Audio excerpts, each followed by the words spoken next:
year's local elections and parliamentary by-elections have delivered a mixed but politically significant result.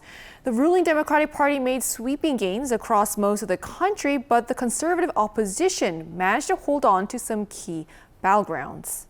For a closer look at what the results mean for Korean politics, our correspondent Moon Hae-ryun joins me in the studio today. Welcome, Hae-ryun. It's good to be here, Sejin. Hae-ryun, so let's start with the local elections. So what stands out most from the results? So the headline is that the DP has consolidated its political dominance. The party won 12 of 16 gubernatorial and mayoral races, giving it control of most regional governments and extending its influence beyond the presidency and the National Assembly. But the story is more nuanced than a simple landslide. The most closely watched contest was the Seoul mayoral race, where conservative incumbent Oh Se-eun narrowly held on despite a strong challenge from the DP. Voters have reaffirmed the principle of checks and balances, safeguarding Seoul's democracy. I humbly accept the voters' verdict. I fell short, and I take full responsibility. That result denied the ruling party a complete sweep of the capital region and gives conservatives an important political foothold heading into the second year of President Lee Jae-myung's term. Elsewhere, however, the DP performed strongly. It retained Gyeonggi-do province and Incheon, while also capturing Busan, a city that has traditionally been regarded as conservative territory. Even in Daegu, one of the country's most reliably conservative regions, the race was far more competitive than many had expected. Many analysts see the results as a sign that voters remain broadly supportive of President Lee's administration 1 year after he took office. And furthermore, I think it shows that a major proportion of the citizenry is actually in support of President Lee's administration and has strong faith in his good performance throughout the remaining years of his presidency.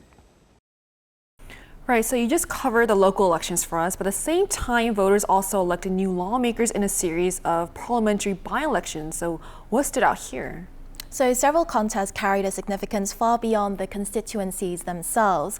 The biggest spotlight was on Busan's Book A district, where former PPP leader Han Dong-un won as an independent candidate after breaking with his party. His victory keeps him at the center of national politics and could make him a major player in any future reorganization of the conservative camp. Another closely watched race was Incheon's Gyeonggi district, formerly represented by President Lee before he moved to the Blue House. The DP comfortably held the seat, reinforcing its strength in what has long been considered one of its strongholds. But perhaps the most dramatic result came in Pyeongtaek B, where veteran conservative lawmaker Yoo Hee-dong defeated 4 other candidates, including not only the DP candidate but also Cho Guk, leader of the smaller progressive Rebuilding Korea party. Cho's defeat is particularly significant because it weakens his party at a time when merger discussions with the DP have been widely discussed. Overall, the ruling party won 9 of the 14 parliamentary seats at stake, preserving its overwhelming advantage in the National Assembly. Right, so looking ahead, what impact could the results have on Korean politics moving forward? So the immediate fallout is most likely to be felt within the conservative opposition.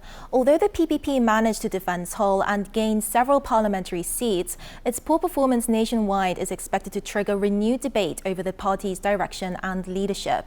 Han Dong-un's return to parliament could further intensify those discussions, particularly among conservatives who argue the party needs to appeal more effectively to moderate and metropolitan voters. On the ruling side, attention is turning to the future of the Rebuilding Korea party, with Cho Guk saying that he will resign from his post as its leader.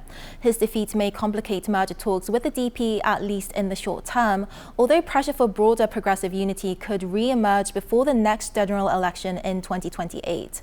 In the National Assembly, however, the overall balance of power remains largely unchanged.